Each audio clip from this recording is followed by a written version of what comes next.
जय श्री कृष्ण। राधे राधे। आज मैं आपको निधिवन का रहस्य बताने वाली हूँ।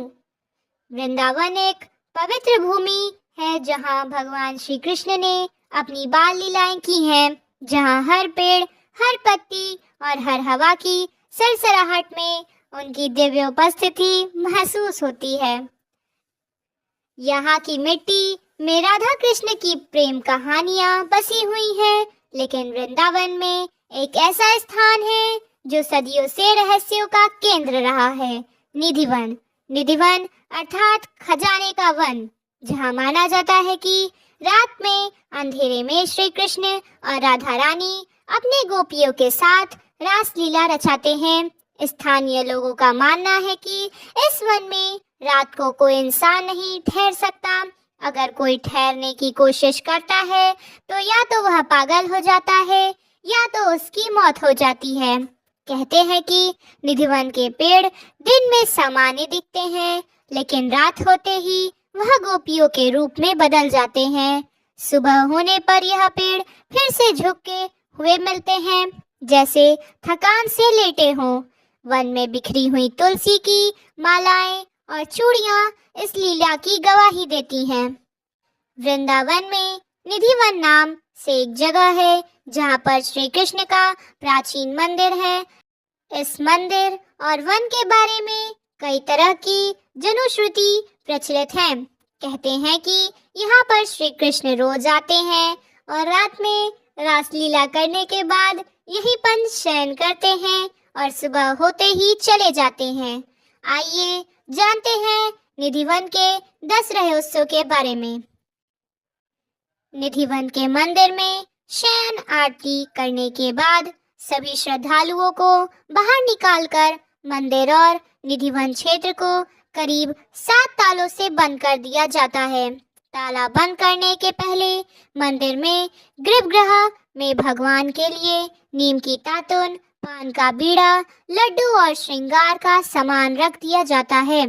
रात में यहाँ कोई नहीं आता, लेकिन फिर भी आश्चर्य है कि 7 तालों में बंद मंदिर को जब सुबह खोला जाता है तो पान चबाया हुआ, दातुन की हुई और लड्डू खाया हुआ और श्रृंगार का सामान बिखरा हुआ मिलता है।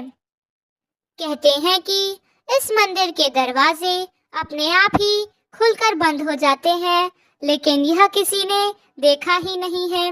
हालांकि लोग इस संबंध में अपने अनुभव जरूर बताते हैं। मान्यता अनुसार इस मंदिर को तानसेन के गुरु संत हरिदास ने अपने भजन से राधा कृष्ण के युग्म रूप को साक्षात प्रकट किया है। यहाँ कृष्ण और राधा विहार करने आते थे। यहीं पर स्वामी जी की समाधि भी बनी है। रात को यहाँ पर कोई नहीं आता जाता। कहते हैं कि जिसने भी यहाँ पर रात को रुककर इस रहस्य को जानने का प्रयास किया, वह सुबह बेसुध और आनंदित सा मिलता है। 2 या 3 रात बाद उसकी मौत हो जाती है। शाम के बाद यह मंदिर बंद हो जाता है और यह भी कहा जाता है कि अगर यहाँ कोई छुपकर रासलीला देखता है तो वह अगले दिन पागल हो जाता है। रात में यहाँ कोई भी नहीं रुक सकता है। स्थानीय लोगों के अनुसार ऐसा बरसों से होता आ रहा है। कुछ लोग इसे अंधविश्वास मानते हैं और कुछ लोग इसे श्री कृष्ण का चमत्कार। हालांकि सच क्या है यह तो शोध का विषय ही है। यह भी माना जाता है कि इस मंदिर में भगवान श्री कृष्ण स्वयं रोज रात को खुद शयन करने आते हैं।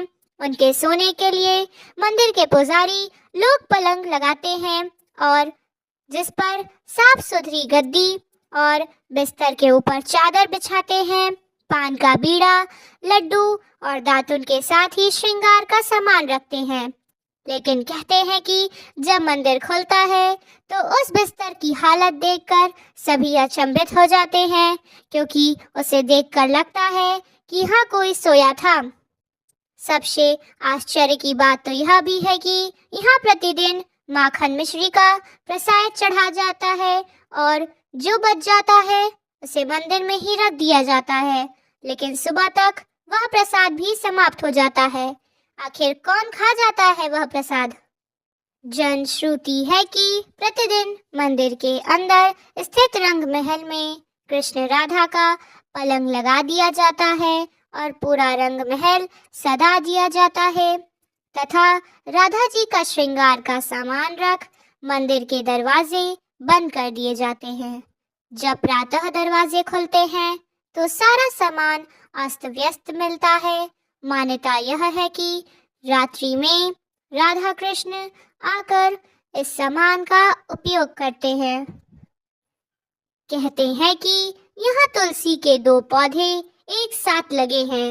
रात के समय जब राधा और कृष्ण रास रचाते हैं तो यही तुलसी के पौधे गोपियां बनकर उनके साथ नाचते हैं।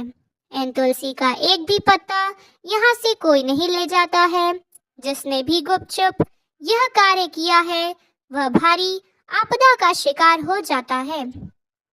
इस मंदिर के परिसर में उगने वाले पेड़ भी अजीब होते हैं।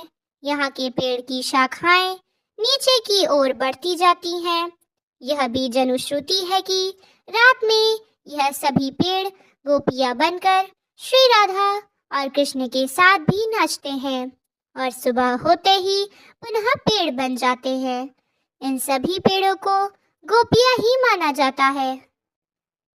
श्रीमद् भागवत के 10वें स्कंद में रास पंचाध्याय में भगवान श्री कृष्ण द्वारा शरद पूर्णिमा को यमुना पुलीन में गोपिकाओं के साथ महारास के बारे में भी बताया गया है।